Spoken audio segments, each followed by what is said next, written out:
isyung legal ay pag-uusapan, bibigyan daan, mga karapatang dapat ipaglaban, sasagutin ang katanungan ng mga taong naghahanap ng katarungan.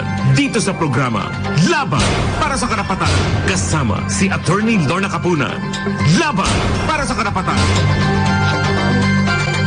Magandang umaga po sa inyong lahat. Nandito tayo sa Laban para sa Karapatan. Attorney Lorna Capunan, kasama ko po ang aking co-host, Ka-Jimmy Regalari. Good morning, Ka-Jimmy. Magandang umaga po. Maganda. Napaka-interesante nitong ating pag-uusapan ngayong umaga, no? Tungkol sa migration. Hindi lang migration sa United States. Oo, yung immigration kaya lang, laws. Jimmy, kaya nabibigyan sila ng magagandang tip on how to go about it. Pero, Ka-Jimmy, baka mag-nosebleed ka dito. Kasi imported to. Visiting. Ang ating guest ngayon ay visiting US expert on immigration. Kaya kailangan ihasa ninyo yung mga English ninyo, no? Para makakuha kayo ng magagandang tip. Kung ako naman bulol lang naman ako sa Pilipino, no? Ikaw bulol ka sa English. Kanya wina-warning lang kita. Okay. Our guest today is Sharina P. Garcia. She's a partner at WR Immigration, isang napakalaking immigration law firm with operations in the United States and Shanghai. Sharina represents and advisor siya ng mga Fortune 500 companies tsaka startup, as well as individuals on both employment and family U.S. immigration matters. Sharina graduated with bachelor's degree in economics from the University of California, Berkeley, and earned her Juris Doctorate from the University of Washington. Alam mo, Ka-Jimmy, sandali, kanya ako napilit ito mag-guest ngayon, although uuwi na to ng Tuesday and visiting family kasama ko po siyang awardee. Siyempre, yabang na naman si Attorney Lorna, no? Alam mo, dito yung mga guest ko awardee. Puro awardee at kasama kong mga awardee. Our guest today was awarded recently, 2019 in Paris as one of the influential Filipino women leader globally. Yeah, global Leaders. Siyempre, tanungin mo naman ako, ikaw, Attorney Capunan, awardee ka ba? Ikaw ba, Attorney Capunan? Segue. Oo naman. Awardee rin tayo dyan. Okay. So, Sharina, good morning. Good morning. Magandang umaga. Sorry if my Taglish isn't so great. So, ngayon na lang nila maririnig to si Attorney, no? Na napakahalaga para dun sa lahat ng mga gustong lumabas ng papuntang Amerika. So, ngayon, siguro active na naman Kasi naka-based ito sa US. Naka-based talaga ito sa US, no? And that has been her expertise. Sharina, tell us about yourself first. Yeah, sure. So, I'll tell you my family's immigration story first. So, my mom and dad, my dad is from Meycauayan, Bulacan. My mom is from Cabanatuan, Nueva Ecija. My dad graduated from Mapua, electrical engineering. Was doing really well, working at Meralco. They were married and had a 6-month-old baby. And my mom and dad decided that they wanted another opportunity. So my dad saw his friends. They were all applying to Boeing in Seattle. So he applied, and it was quite fast. So many people complained to me that the immigration process is so slow. But my dad said within months he was interviewed, and then he was on a plane to the United States. And the funniest story I have to tell you is that when they asked them what they should bring, somebody said you should bring rice. Bigas. There's no rice in Seattle. Walang rice. Walang rice sa Seattle. Anong year ito naman? This was 1968. Oh my and so God. they brought a 25-pound bag of rice.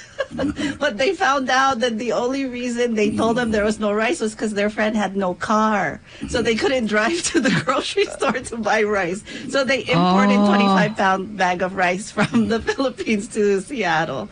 So he landed there. It's her first time on a plane. 6-month-old baby. My mom, used to the life here in the Philippines and didn't know how to cook, didn't know how to do anything. Walang cook, walang labandera, walang driver, wala. Siya na yun lahat. She did everything, 6-month-old baby. Were you the 6-month-old baby? No, my sister was. Okay. And then she told me every day she would be crying because Seattle's rainy and cold. So very different from At saka hindi ba pag nasa Seattle ka, Jimmy, sabi nila sleepless in Seattle. Sino yun? Sleepless in Seattle, si Tom Hanks. One of my sisters lived there. In Seattle. Yeah. It's so dreary there. It's dreary, it's malamig, it's like raining. At saka noon ba maraming Pinoy na doon? No. They build communities, and then what happened was within a year, I was born, but my dad was also laid off from Boeing. They lost their big government contract. And so when he was laid off, they had to migrate somewhere. And so a bunch of engineers migrated to California. And then I always say my parents started the chain of immigration because it always starts with one person and then it continues. And so my mom had 6 brothers and sisters. So she sponsored her mom and dad, and then her dad sponsored the kids. And then that's how all of them are now in the United States, is through this whole chain immigration. And that's usually how nurses come, then they sponsor their family, then the family sponsor their family, and that's what we call chain immigration. And I get a lot of questions like, has it gone away? Because President Trump said he wanted to eliminate it. But thankfully, it's still there. It just takes forever. It takes about 25 years if you're the brother or sister of a U.S. citizen. So you just have to be super patient throughout the whole process. But the system is, if I say broken, it's very old rules from the 1950s, 60s that hasn't really changed. And so the backlogs are very big, very, very big, very long. So that's what's causing the huge demand. So you were manufactured and born in the U.S. Yes. So let me just ask, before I ask you immigration questions, do you think in English already and then translate? So you don't consider yourself Filipino. You're more American than Filipino. Yeah. Is that what happens if you're born in the U.S.? Yeah, it's really interesting. So when I was growing up, I grew up in an immigrant family, right? So very strong immigrant ideals, everything. When we were going through the education system, you don't question anything, right? So if the teacher asks your kids to do something that's really ridiculous, like I'll give you an example. We did a spelling test, right? And my sister would get 6 wrong or 8 wrong out of 10. She had to write the wrong word 100 times, right? Normally you would question the teacher, like every week if your daughter is getting words wrong. So I remember spending my time writing out the 100 words for my sister, right? Instead of them asking, like there's apparently, maybe it's your teaching that you need to improve, something. But so when I grew up, it was very just accepting what was there, not questioning it. And my mom was very, very strict. So we weren't allowed to go to dances, to go out. She really wanted to make sure that we were safe, I guess is the word, because it was a new country to her. She didn't know if she could trust. But when I was 16, my mom allowed me to come to the Philippines. And that was the first time I actually witnessed being, I guess the word Filipino, right? Being welcomed into my tita's house. She had 5 boys, her youngest daughter. And all of a sudden, I experienced a sort of acceptance, I guess is the word, because prior to that, my name is Sharina Garcia, but at the time, Sharina Palomares. The name I really wanted, Lorna, was the name Lisa. I wanted to be called Lisa. I didn't want to be called Sharina. And when people would ask me, what's your middle name? It would be my mom's maiden name. So it was Ditico, right? So, Palomares. Yeah, so it's Sharina Ditico Palomares. And growing up, everyone would ask, what's your middle name? What's your middle name? And they would say, Megan, Jennifer, Tom. And then I would say, Ditico. And then they would laugh. And they would say, what is that? Ditico. Yeah, so growing up, you knew you were different. but you were trying to fit in, right? Jimmy, yeah. May announcement yata. Yeah. We are also being watched. Okay. Anyway, announce ko lang to, Sherina, Ditiko. Tayo po ay napapanood via test broadcast sa digital free na ICTV. Available rin po kami sa digital TV devices at TV receivers. Mangyaring iscan lamang po ang inyong digital TVs at digital channel boxes upang mapanood ang ICTV. Yun. So, hindi lang tayo live. Radio and TV na. Radio and TV na tayo. So, those of you who are listening and listening with interest, ngayon na ang panahon para pwede kayo magtanong ng mga questions, no? Saka yung tip, kung ano yung mga step by step to be taken para pag pumunta kayo for interview or matawag kayo based na sa visa. Unahin natin yung mga, kasi ngayon, tapos na yung pandemic. We're not really finished with the pandemic, but alert levels are low. People are now, ang tinatawag dito level 1, no? Alert level 1. So dito sa Pilipinas, ang tinatawag dyan ay revenge travel. Revenge travel. Yes. Gusto natin pumunta miski na saan. At syempre, ang favored destination natin ay ang US. Ang tanong, is it very difficult to get a US visa these days? Kasi noon talagang ini-scrutinize, no? Lalo na ngayon, meron tinatawag na Asian hate. Na lahat naman tayong Pilipino, lalo na pag in chick looking, tayo daw. We're the ones that caused the coronavirus. So there's a lot of Asian hate. And with Trump there, putting borders, not only physical border from Mexico to the US, but physical borders to entry of non-Americans. Mahirap ba ang kumuha ng US visa? You know, on top of the 4 years of what happened with immigration, it was basically a shut border, right? Everything was no. It was very difficult to practice during that time. And then you compound it with the COVID. And all of a sudden, you have just delay, and then on top of it, just a sort of directive as to how you should allow people to enter the United States. So as President Biden came in, the feelings we have is perhaps he has a more open policy, but the effects of COVID are still there, right? So if I want to book an appointment, I'm lucky if I get an appointment in September or October. Right? So if I plan to go for the summer, you're probably not going to get an appointment, right? And then you have to ask for an expedite. So the visas they're expediting right now are healthcare workers. So if you're a nurse, a doctor, and you're coming to the U.S., you'll be expedited. But expedited doesn't mean expedite, doesn't mean fast. It means still slow because it could still take months before you land in the United States and have your visa. So kunyari, Attorney Sherina, if a family now wants to go to the US for Christmas holidays, kasi May pa lang, June na lang tayo, no? You have 6 months. Hindi makakakuha ng US visa. No, and then I have a lot of people that, even while I'm here, you know, Sharina, my visa's expired. And I said, you better book your appointment now, you know, even to do the biometrics, even to do everything. Is this Philippines to US or US to the Philippines? Philippines to the US. What about US to the Philippines? Why not, if we cannot go there, why not invite our relatives here? Mas mabilis ba yun? That's one big disparity, you know. Now, there were agreements that has been signed, especially so with these globalization policies. The WTO, once you are a member, then definitely there must be equal treatment. But why is it so unfair?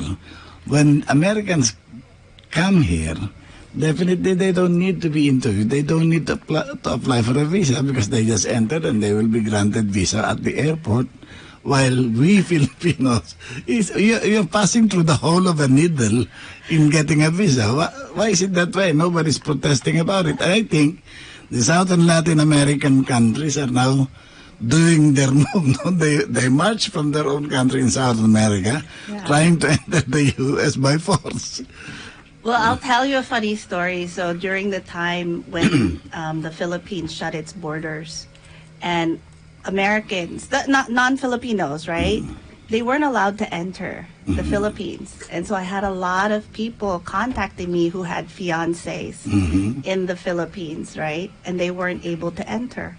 And so all of a sudden they started to understand, because they're so used, Americans are so used to just hopping on a plane and then just landing and being welcomed, right? Come. And then all of a sudden it was a culture of no. Yeah. And it was really hard for them to accept that actually the Philippines does not want you to come. You're going to have to try and get a visa. The way you're doing it to them. The exact way that they're doing it to us. Yes. It was really interesting to watch the whole attitude of the American. And when I would explain to them, no, you have to apply for a visa. You have to go to the Philippine embassy. You have to ask for a special permission. You know, no, you can't just go see your girlfriend.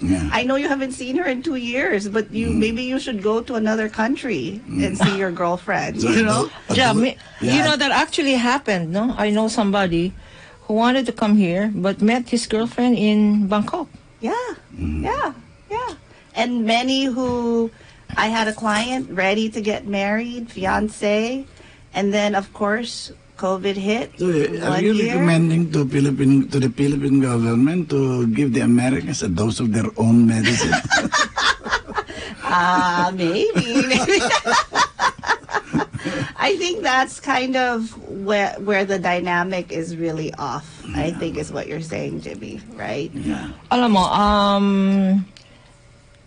mahirap na nga yung US visa to be a tourist just visiting relatives there. Can you imagine applying for US green card or ang tawag doon, yung fiancé visa, working visa, yung marriage visa. Tell us about it. Ano yung mga, what are the concerns? Step by step tayo. Kunyari, the point of being interviewed, how they will have to conduct themselves and dress up themselves. I'll tell you how typically. So, first of all, they want to come and visit, right? So they apply for a tourist visa, or a student visa. So usually when I'm advising clients, I walk them through psychologically what you can expect from the consul, because there's already a determination made that we're going to say no to you. Because right? the interviewer are not diplomatic people, no, they are psychologists. No. No, and they're rotated through, and they are trained that the Philippines is a high fraud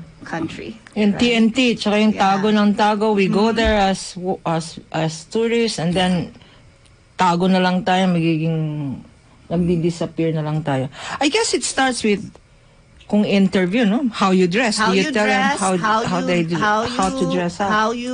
Your eye contact, your body language, what documentation you present. And many times they don't even ask, they don't even want to see it, right? They've already made a determination in the 10 seconds of looking at you, Jimmy, right? They'll say like, oh, okay, you know, he keeps smiling too much. I don't know what's he hiding, you know, like something like that, you know. He's too respectful. He's too respectful, you know. Oh, his tie's crooked. No, I don't know, you know, like there's just the irony is the more documents you bring, even if you bring a lot of documents, they more look at it. It's not important to them.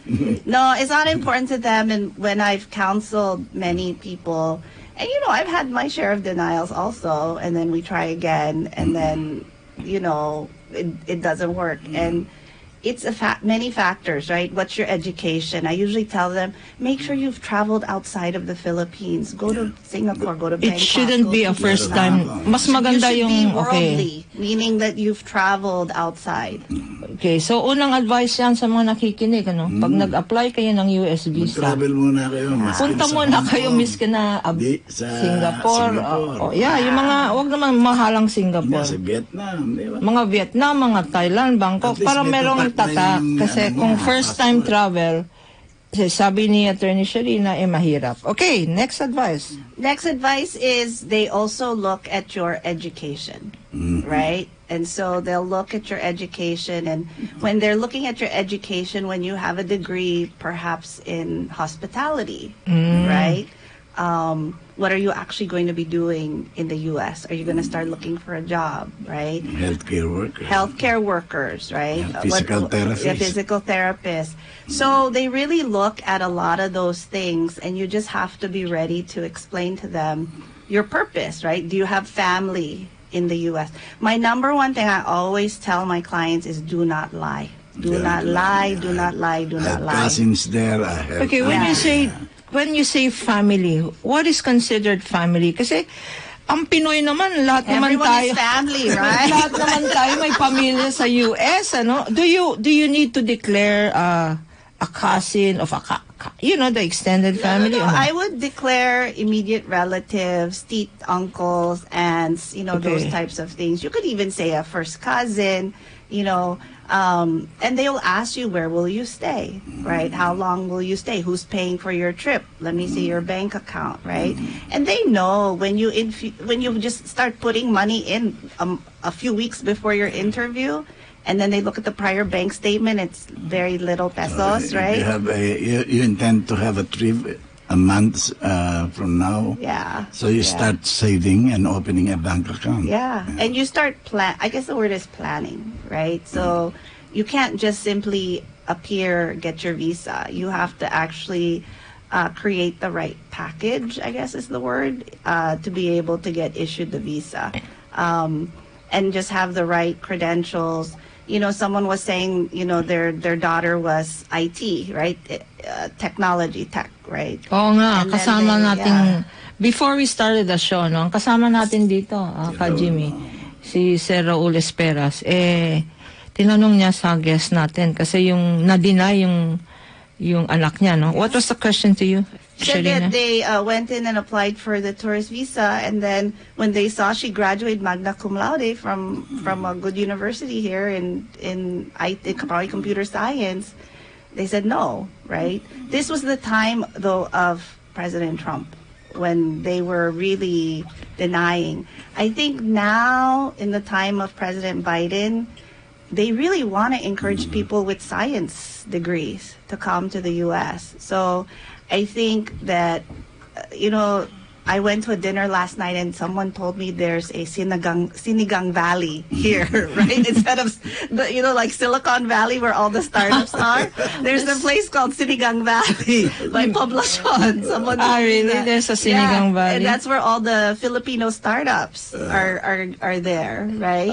And so, I think just getting a lot more experience and doing things like that, and then seeking opportunities. There's a lot of people in the U.S. that are actually looking for IT workers because there is. So they've been denied because baka mag-violate ng tourist visa, magtago-tago and all that. Yeah, but I'll tell you, I have a client in the U.S. and they're medical devices, and they built a huge manufacturing plant. And she came to me and she says, I need 20 Filipino workers with mechanical engineering degrees. I said, what's your requirement? Degree, anything? No, straight out of college, it's fine, right?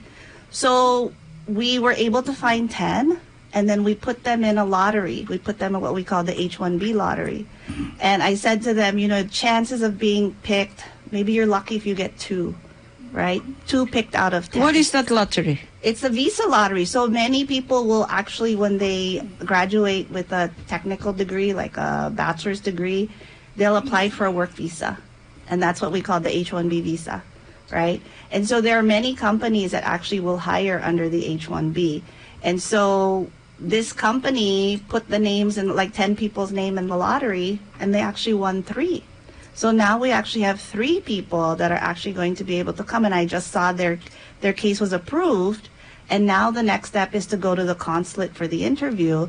As long as there's no fraud in their application, which there's none, there's no fraud in their background, which there's none, they should be able to come to the United States and start working, and their salary is actually quite good, for coming to the U.S. as a mechanical engineer with no years of experience. So opportunities are there. You have to find it, right? Okay. You have to locate it. Yeah. 11:30, mag-station ID muna tayo, tsaka isang commercial. After that, pag-usapan natin yung brain drain naman, kawawa naman ang bayan natin, ano, yung mga talent nandun na sa Sinigang Valley sa US wala na tayong talent dito. Konting commercial lang. Laban para sa karapatan. Kasama si Attorney Lorna Capunan. Laban para sa karapatan. Balik po tayo dito sa Laban para sa Karapatan. Lorna Capunan with my co-host, Jimmy Regalario, and fresh from abroad. Nosebleed na tayo, no? Immigration lawyer, not only in the US, but familiar ka rin, no? Because your biodata says US and Shanghai. So you're also familiar with those who want to go to Shanghai. Other countries, yeah. To other countries. Okay. Yeah. So I think it's very important that they actually have a sense. So kunyari mag-practice tayo dito. No? Okay. Kasi maraming yung halaga ng documents na sinubmit ninyo sa visa application. Okay, first magro-role playing tayo dito, because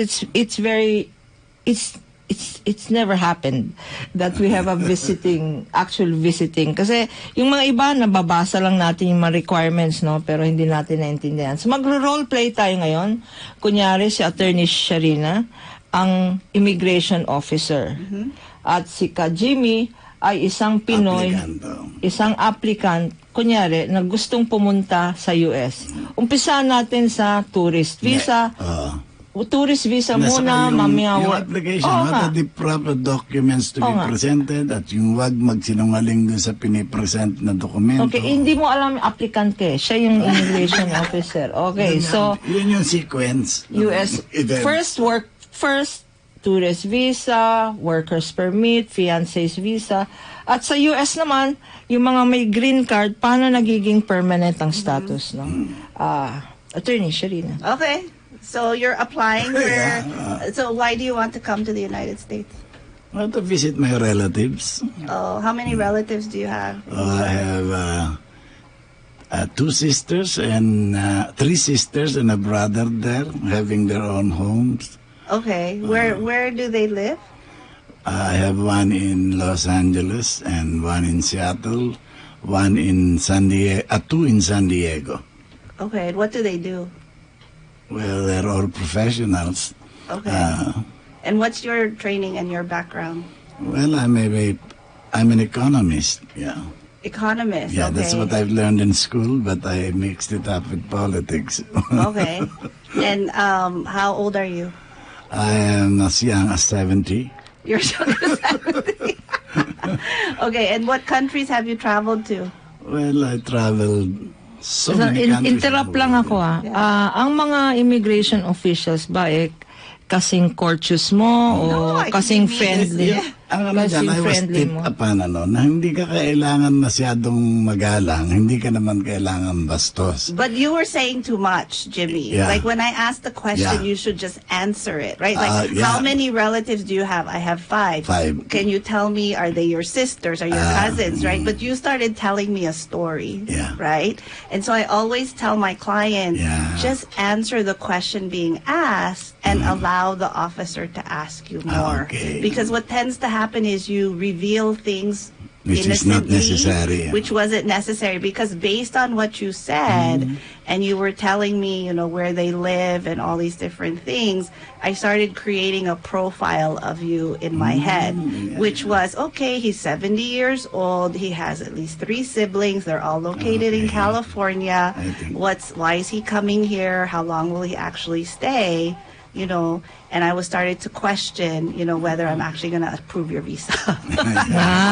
So, yun ang unang tip, no? Don't say too much. Kasi parang trying to impress ka ng immigration. Yeah. Leave it to the immigration officer. Your advice, leave it.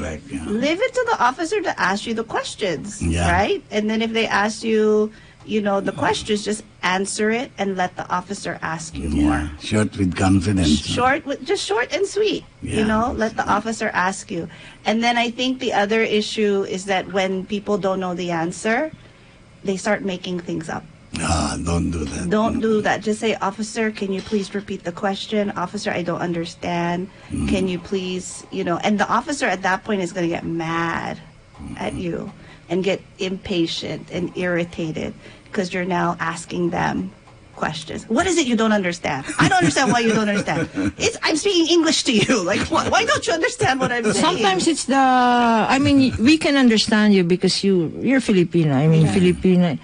But yung mga Amerikano, pag nag-English sila, they should be oriented that they're not talking to a diplomat, they're talking to a psychologist, no? Or no, they're talking to a bureaucrat, no? They're talking to a bureaucrat. Walang pakialam sa'yo yan. And they have 50 applications maybe they have to go through in a day because maybe they have a quota also, right? Right? And so maybe they had a bad day yesterday. Maybe they fought with their spouse, you don't know what happened, So is it necessary to bring, too much information also? Say the minimum. What documents do you need to bring in case you're asked? So what I always tell my clients is you have a stack that you should show. And then you have they don't even allow you to bring bags, right? So then you have to decide the documents they may ask, right? And so you have, the bank statement ready or whatever you think they may need, your diploma, your transcript, all those things. Birth certificates, the certificates of your children. Don't give it not unless asked for. Don't give unless asked, right? They'll tell you what they need. They'll say exactly. Just show them that you're prepared to give it when they ask you to give it to them. Oh, they'll see. And sometimes my clients put everything together. Yeah. And then they'll ask and they just take everything. But don't do that. Like have a packet that's on the side that you don't want to give unless they specifically ask. And then have the packet that you actually should give because you know they need it. In other words, don't be too overeager, no? Yes. Na mag-impress, no? Importante ba na will it influence them in granting a visa that you've traveled before? Yeah, I think that they actually make some judgments in looking at your history, right? If you're well traveled, if you've actually been out of the country, those types of things, your education, your history. Because when you fill out the application, it's called a DS-160. You actually have to provide information, I think, of at least 5 years of residence, 5 years of employment. So they're going to ask, like, where have you worked? What have you done? Who are your relatives? Those types of things. So you have to be ready. I think also Filipinos tend to be, I'll just tell you, when I've counseled some people, they say, attorney, I was so surprised. Everybody else was being denied. They're so mean. And I was praying that I don't get that officer that was mean, right? And then they got the other officer. And then their visa was approved. And they said, attorney, why was I approved? And I said, because you're lucky. Right? Because you're lucky. Right? It's suerte, right? It's sometimes titignan mo kung sino yung masayang after the interview. Hindi ka naman pwedeng, can you choose who? Is it luck or it's the way they conducted themselves? I think it's both, right? Because sometimes, I've also heard that officer kept denying everyone, and then it came to me, and then I was approved. And I said, what do you think was different about your application, right? How did you conduct yourself? And I said, were you scared when you heard everyone? And she said, no, I wasn't scared, I think that's one of the factors needed. You must be facing them and looking at them directly on the eye. Yes. And then be confident that you're not telling a lie. You're telling the truth. Telling the truth. Yeah. And then I always... people who are telling the truth are always confident of what they're saying. And then I always tell them at the end, if they deny you, say, officer, what could I have done differently? Like, could I presented something differently? What else could I presented? And many times... how many chances do you get? I mean, if you're denied... You can keep applying. You can pay that fee and keep applying, but you'll probably keep getting denied. But if you keep getting expensive. It's getting expensive. If you keep... How much now? $200? Yeah, it's like $220. To get a visa. Okay. To the point, meron tayong nag-share dito. Apple Vargas, thank you for sharing. He says, just tell the truth and don't lie. Yeah. In my case, applying for a tourist visa, I told the consul that I am a retiree and a senior citizen as well. My reasons are simple. Just told the consul that this is my childhood dream. Tama nga naman. Childhood dream to see some beautiful places in the U.S. And lastly, I want to visit my son. the key to all of these things is trying to convince the consul that you're coming back first and foremost. Yun. I guess, as you said, tell the truth. Yeah. Just I tell think it's the truth. sincerity, right? And sincerity. Yeah. I always, when people come to me and they say, attorney, I want to stay permanently, I said, please, let's not talk about that. Okay, let's go now. So, tourist visa, just tell the truth. Yeah. Wait to be asked. Yeah, because telling the truth makes you confident in talking. Yeah. Okay. And when you're confident, then definitely the ones talking with you will have the confidence of saying that you're a good person. Yeah. Okay, yung mga from the US end naman, no? Because your offices are in the US. Yeah. Ano yung mga problema ng ating mga Pinoy doon sa US, and why do they need to see somebody like you? So many times they come as a tourist and then they want to stay. Right? Yeah, because, and so there's an opportunity to be maybe a caregiver, which is quite common, right? And then they have to make decisions whether they're just going to overstay, TNT, right? If they're going to overstay. So then they'll come and talk to me. And of course I can't say yes or no, right? Yes, you should stay. No, you can't stay. It's all a matter of life circumstances, right? What's your family situation?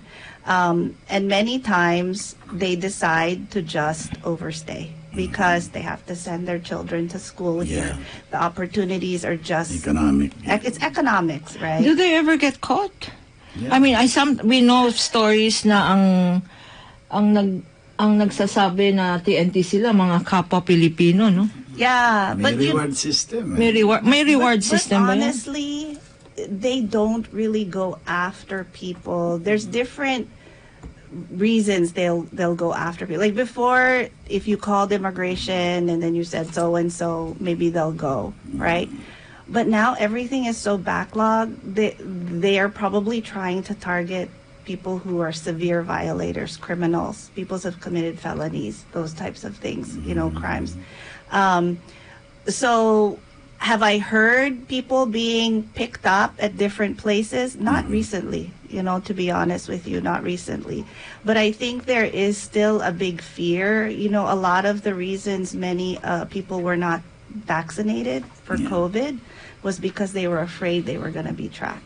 Right? Because you're recorded, right? Your yung mga name, nagtatago your hindi vaccination. nagpapavaccine. Yeah, That's correct. and so you saw a high rate of people actually dying or in those communities because they were afraid to come out and be vaccinated.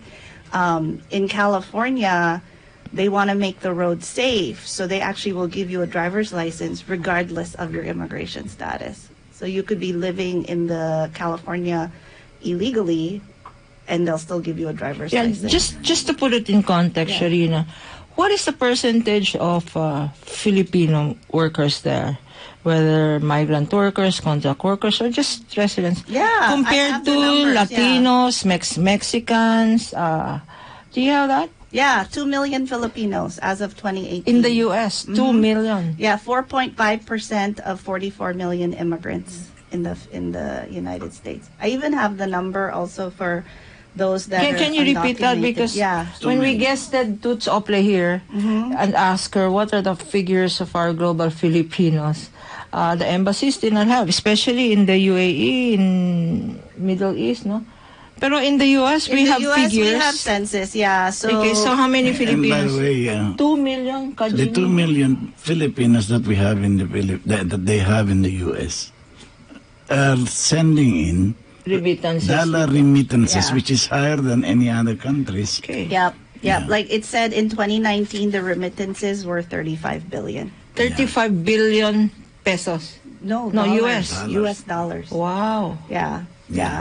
And I think it's 60% of the total dollar inward remittances that is now stuck in the Central Bank of the Philippines. So, and without such an inward dollar reserve that we have, a gross internal dollar reserve, I think there must be a serious economic crisis that we are now experiencing.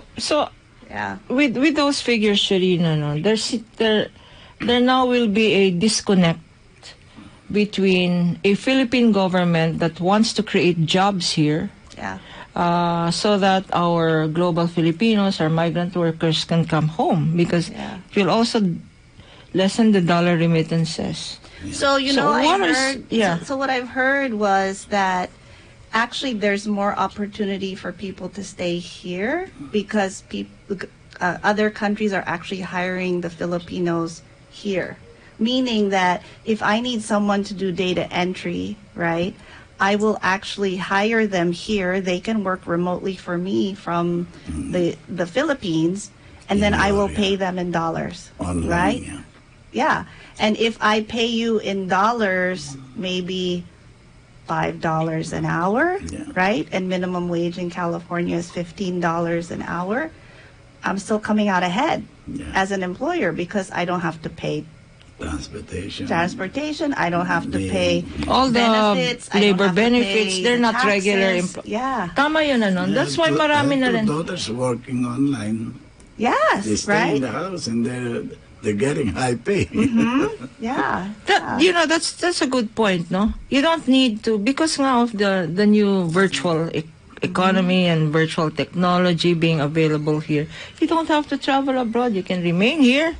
You can get employed. Just apply now. I saw a number of actual Filipinos who were actually in the U.S. come back to the Philippines to work because they're digital nomads now. So basically, they can work for their U.S. company here from their home here, right? And they still can bring in their U.S. dollars. That's correct. That is so correct. What about our?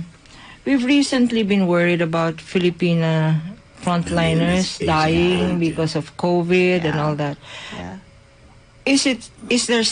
Are there still a number of health workers, nurses, doctors going abroad? Yes. To the U.S.? Yeah. So I was talking to a recruiter. I had breakfast with her. And she said that many of the nurses are going to UAE and then also Germany, right? And then when she polled them and she talked to them and she asked them, there's an opportunity for you to come to the U.S. because I have hospitals that are interested. She said they were jumping up and down because that's the number one all the time is to come to the United States. I have a distant relative who worked in London. Yep. In London, dami ring nurses doon na magagaling, no? Filipino. So, that's still a big export, right? It's still a lot of nurses, healthcare, and it's been since, I was looking at the history of why nurses, right? And it was because of the westernization of the hospitals here, right? Oh, yes. And so when they go abroad, they have skills that's different from someone from, another country, and they speak English. Right? Not only that, I mean, it's very Filipino. It's the extra. Oh yeah, and we're care. We're the largest caregivers in the world. In the world, Right? caregiver. We are the caregivers to the world. Kasi wala namang gustong magpunas ng puwet, no? Pilipina lang nagpupunas ng puwet ng mga matatandang yan or nag-i-sponge. And we don't mind, which brings me to the main side of the Filipinos. to the social cost, no? Yeah. You have family, nurses here who go abroad, take care of other families, but they leave their families here.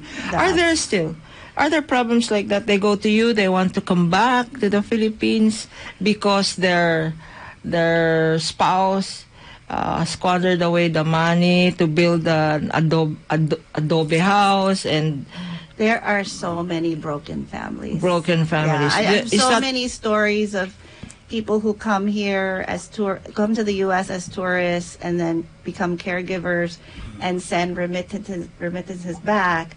And then when they come to visit, they find out that their spouse has another family already, and they have no idea, right? That they've actually been supporting a second family. Or send money to build a nicer house. There's no house. There's nothing. And and then even the psychological effects of children, right? Growing up with one parent, right? And your engagement with your other parent is just through video, right? And then many of them can't even come home because they're TNT. right? So you haven't seen your kids in maybe 20 years, and it's a different relationship, right? So what do you advise?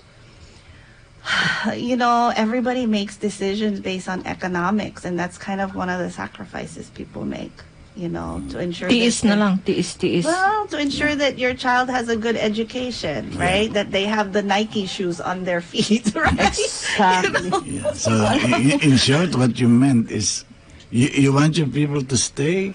You want your people to, you want to make use of their talents, and you want a better and strong family ties. Then improve your economy. Yeah.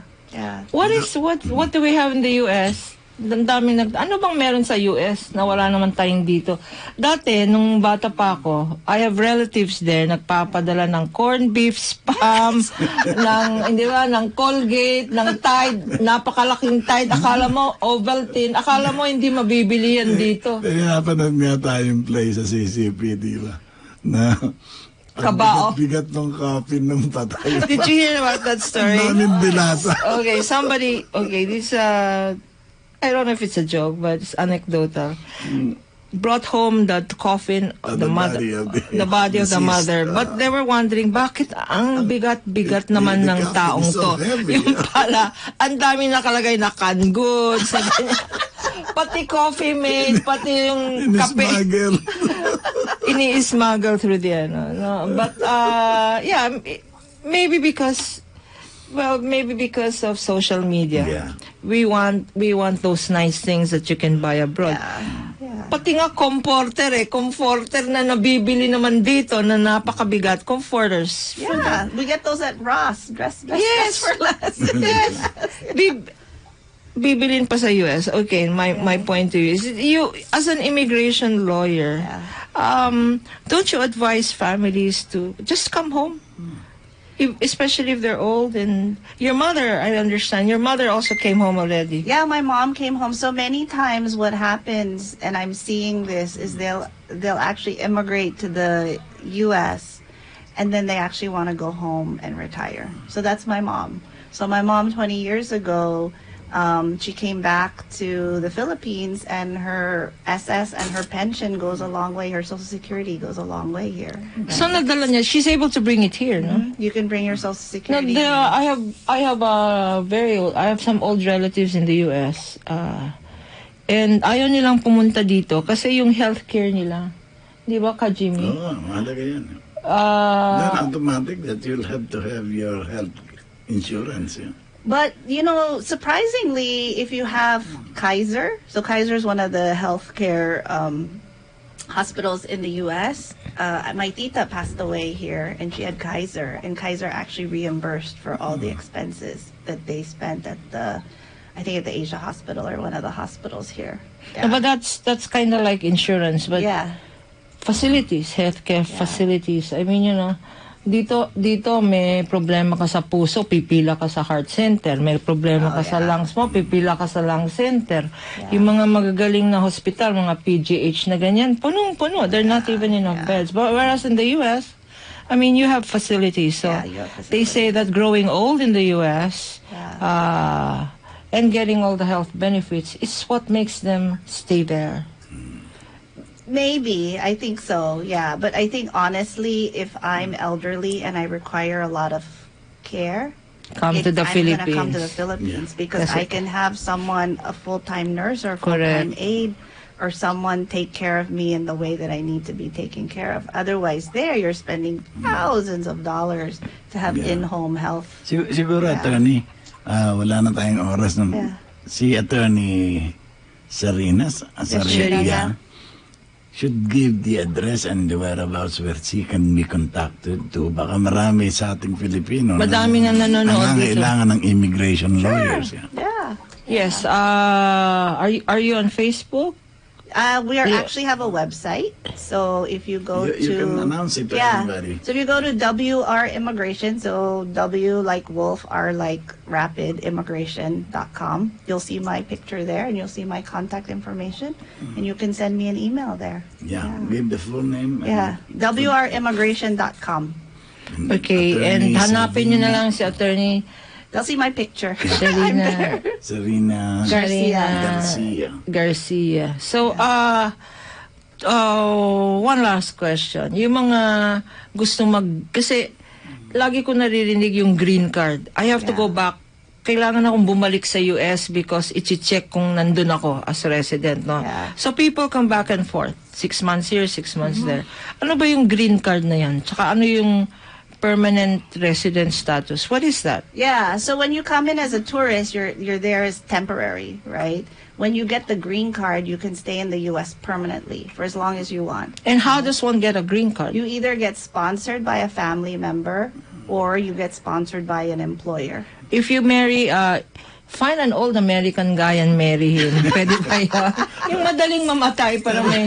Doon sa interview daw, when you're interviewed for citizenship in America, you should learn something about American Oh, history. you have to. They ask you American 10 questions history. about civics. So they'll ask you, who's the first president of the United States. That's something that is not being taught.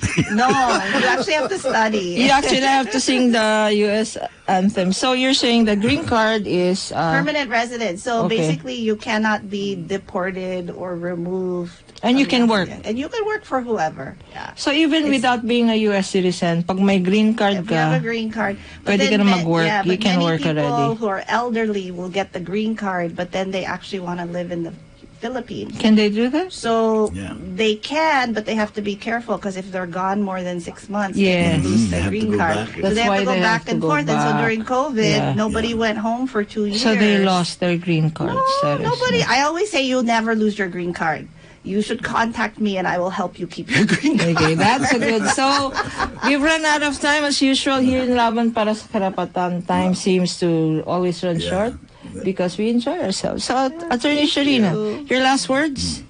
Nothing. I think that you should always try. The American dream is the American dream, and it's available for anybody, right? So reach out to me if that's one of your dreams. Okay, so, Kajimi, Yan lang, makakatulong to sa mga, kasi dadagsanan naman yung mga magpa-file ng application for visa dahil dun sa tindi ng krisis na dinadanas natin dito ngayon. so yung mga may itatanong, take advantage of our expert here. Contact Attorney Sharina Garcia. She has a website. Frequently asked questions. Pwede po niyang bigyan kayo ng advice. Okay? So, ito po si Attorney Lorna Patao Kapunan. Mahalin natin ang Pilipinas. Magturista lang tayo. At pag nandun tayo, balik tayo sa Pilipinas. Okay? Ito po ang Laban para sa Karapatan with Jimmy Regalario. Happy birthday, Ma'am Celi Ortega Bueno. Susunod na po sila kasama si Sir Raul Esperas. Sumain niyo ang programang Laban para sa Karapatan hanggang sa Sabado, alas 11 hanggang alas 12 na tanghali, kasama si Attorney Lorna Kapunan. Laban para sa Karapatan sa DWIZ.